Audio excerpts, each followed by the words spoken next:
ಇನ್ನು ಜಿಲ್ಲಾಧ್ಯಕ್ಷರ ನೇಮಕಾತಿ ವ್ಯವಸ್ಥಿತ ರೀತಿಯಲ್ಲಿ ಮಾಡಿಲ್ಲ. ತಾವು ರಾಜ್ಯಾಧ್ಯಕ್ಷ ಆಗಬೇಕು ಅಂತ ಹೀಗೆ ಮಾಡಿದ್ದಾರೆ. ಹೀಗಂತ ವಿಜೇಂದ್ರ ವಿರುದ್ಧ ಮತ್ತೆ ಶಾಸಕ ಯತ್ನಾಳ್ ಗುಡುಗಿದ್ದಾರೆ. ತಮಗೆ ಬೇಕಾದ ಹಾಗೆ ಸಂಘಟನೆ ಮಾಡಿಕೊಂಡಿದ್ದಾರೆ. ತಟಸ್ಥವಾಗಿದ್ದ ಹಿರಿಯ ನಾಯಕರಿಂದ ನಡ್ಡಾಗೆ ಪತ್ರ. ಬಿಜೆಪಿ ಶಾಸಕ ಬಸನಗೌಡ ಪಾಟೀಲ್ ಯತ್ನಾಳ್ ಹೇಳಿಕೆ ಇದು. ಜಿಲ್ಲಾಧ್ಯಕ್ಷರ ನೇಮಕಾತಿ ಸಂಪೂರ್ಣ ವಿರೋಧ ಮಾಡ್ತೀವಿ. ಹೈಕಮಾಂಡ್ ನಿರ್ಣಯವನ್ನ ಕಾದು ನೋಡಿ ಮುಂದಿನ ಹೆಜ್ಜೆಯನ್ನ ಇಡ್ತೀವಿ ಅಂತ ಯತ್ನಾಳ್ ಹೇಳ್ತಾ ಇದ್ದಾರೆ. ಕಮಲಪಾಳ್ಯದಲ್ಲಿ ಜಿಲ್ಲಾಧ್ಯಕ್ಷರ ನೇಮಕಾತಿ ವಿಚಾರ ದೊಡ್ಡ ಮಟ್ಟಿಗಿನ ಜಟಾಪಟಿಗೆ ಕಾರಣವಾಗ್ತಾ ಇದೆ, ವಾಗ್ಯುದ್ಧಕ್ಕೆ ಕಾರಣವಾಗ್ತಾ ಇದೆ. ಇದೇ ಸಂದರ್ಭ ಯತ್ನಾಳ್ ಮತ್ತೆ ಗುಡುಗಿದ್ದಾರೆ.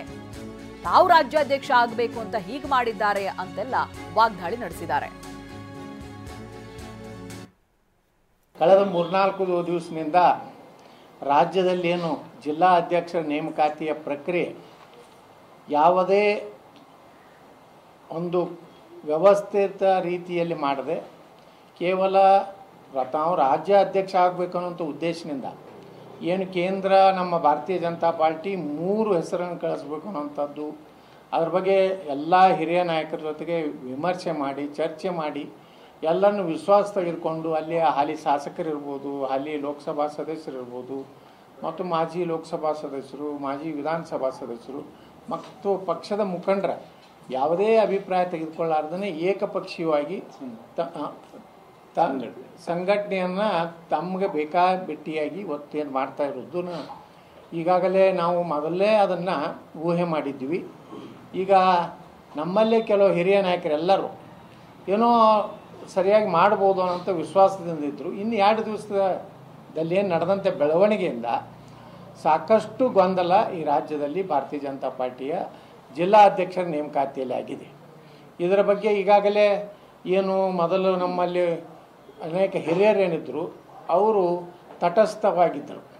ಆದರೆ ಮೊನ್ನೆ ನಡೆದಂಥ ಈ ಜಿಲ್ಲಾಧ್ಯಕ್ಷರ ಘೋಷಣೆಯಿಂದ ಅವರೂ ಸಹ ಒಂದುಗೂಡಿ ನಮ್ಮ ರಾಷ್ಟ್ರೀಯ ಅಧ್ಯಕ್ಷರಾದಂಥ JP ನಡ್ಡಾಜಿಯವರಿಗೆ ಈಗಾಗಲೇ ಪತ್ರವನ್ನು ಬರೆಯೋದ್ರ ಮೂಲಕ ಈ ಒಂದು ಚುನಾವಣೆ ಅಸಂವಿಧಾನವಿದೆ, ಇದು ಏಕಪಕ್ಷೀಯವಾಗಿ ಕೇವಲ ವಿಜೇಂದ್ರ ಅವರ ರಾಜ್ಯ ಅಧ್ಯಕ್ಷ ಮಾಡುವ ಸಲುವಾಗಿ ಇದು ವ್ಯವಸ್ಥಿತವಾಗಿ ಒಂದು ಗುಂಪನ್ನು ತಯಾರು ಮಾಡಿ ಪಕ್ಷದ ಸಿದ್ಧಾಂತನೂ ಇಲ್ಲ, ಅಲ್ಲಿ ಯಾರಿಗೂ ವಿಶ್ವಾಸನೂ ತಗೊಳ್ಳೋಂಥ ಕೆಲಸ ಆಗಿಲ್ಲ ಅನ್ನೋಂಥದ್ದನ್ನು ಈಗಾಗಲೇ ಅವರು ಇನ್ನು ರಾಜ್ಯಾಧ್ಯಕ್ಷ ಸ್ಥಾನಕ್ಕೆ ಯಾರನ್ನ ಅಭ್ಯರ್ಥಿ ಮಾಡಬೇಕು ಚರ್ಚೆ ಮಾಡ್ತೀವಿ ಅಂತ ಬೆಂಗಳೂರಲ್ಲಿ ಶಾಸಕ ಬಸನಗೌಡ ಪಾಟೀಲ್ ಯತ್ನಾಳ್ ಹೇಳಿಕೆಯನ್ನು ಕೊಟ್ಟಿದ್ದಾರೆ.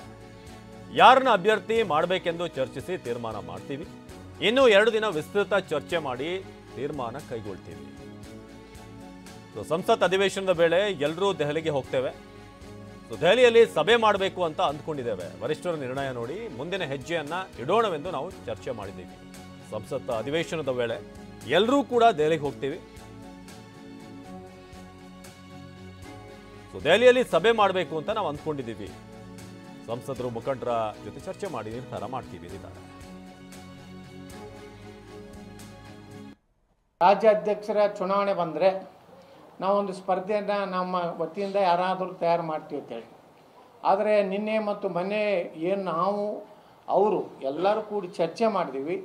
ಇಲ್ಲ ಇನ್ನೊಂದು ಸ್ವಲ್ಪ ವಿಸ್ತೃತವಾಗಿ ಇನ್ನು 2 ದಿವಸ ಚರ್ಚೆ ಮಾಡಿ ಯಾರನ್ನು ಸಾಮೂಹಿಕವಾಗಿ ಎಲ್ಲರನ್ನ ವಿಶ್ವಾಸಕ್ಕೆ ತಗೊಂಡು ಯಾರನ್ನ ಅಭ್ಯರ್ಥಿ ಮಾಡಬೇಕು ಅನ್ನೋಂಥ ಚರ್ಚೆಗೆ ಇನ್ನೂ 2 ದಿವಸದ ಸಮಯವನ್ನು ನಾವು ತೆಗೆದುಕೊಂಡಿದ್ದೀವಿ.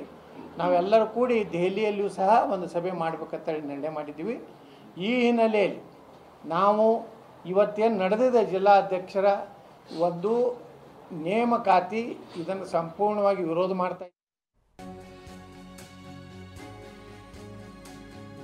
ವಿಜೇಂದ್ರ ವಿರುದ್ಧ ಮತ್ತೆ ಶಾಸಕ ಯತ್ನಾಳ್ ಸಿಡಿದೆದ್ದಿದ್ದಾರೆ.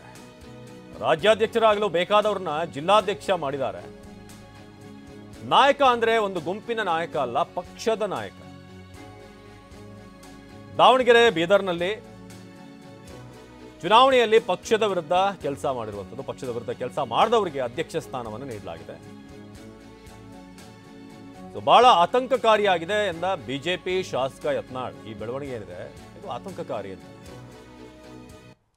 ಕಳೆದ 3-4 ದಿವಸದಿಂದ ರಾಜ್ಯದಲ್ಲಿ ಏನು ಜಿಲ್ಲಾ ಅಧ್ಯಕ್ಷರ ನೇಮಕಾತಿಯ ಪ್ರಕ್ರಿಯೆ ಯಾವುದೇ ಒಂದು ವ್ಯವಸ್ಥಿತ ರೀತಿಯಲ್ಲಿ ಮಾಡದೆ ಕೇವಲ ತಾವು ರಾಜ್ಯ ಅಧ್ಯಕ್ಷ ಆಗಬೇಕು ಅನ್ನೋಂಥ ಉದ್ದೇಶದಿಂದ ಏನು ಕೇಂದ್ರ ನಮ್ಮ ಭಾರತೀಯ ಜನತಾ ಪಾರ್ಟಿ 3 ಹೆಸರನ್ನು ಕಳಿಸ್ಬೇಕು ಅನ್ನೋಂಥದ್ದು, ಅದ್ರ ಬಗ್ಗೆ ಎಲ್ಲ ಹಿರಿಯ ನಾಯಕರ ಜೊತೆಗೆ ವಿಮರ್ಶೆ ಮಾಡಿ ಚರ್ಚೆ ಮಾಡಿ ಎಲ್ಲರನ್ನು ವಿಶ್ವಾಸ ತೆಗೆದುಕೊಂಡು ಅಲ್ಲಿ ಹಾಲಿ ಶಾಸಕರಿರ್ಬೋದು, ಹಾಲಿ ಲೋಕಸಭಾ ಸದಸ್ಯರಿರ್ಬೋದು ಮತ್ತು ಮಾಜಿ ಲೋಕಸಭಾ ಸದಸ್ಯರು, ಮಾಜಿ ವಿಧಾನಸಭಾ ಸದಸ್ಯರು ಮತ್ತು ಪಕ್ಷದ ಮುಖಂಡರ ಯಾವುದೇ ಅಭಿಪ್ರಾಯ ತೆಗೆದುಕೊಳ್ಳಾರ್ದೇ ಏಕಪಕ್ಷೀಯವಾಗಿ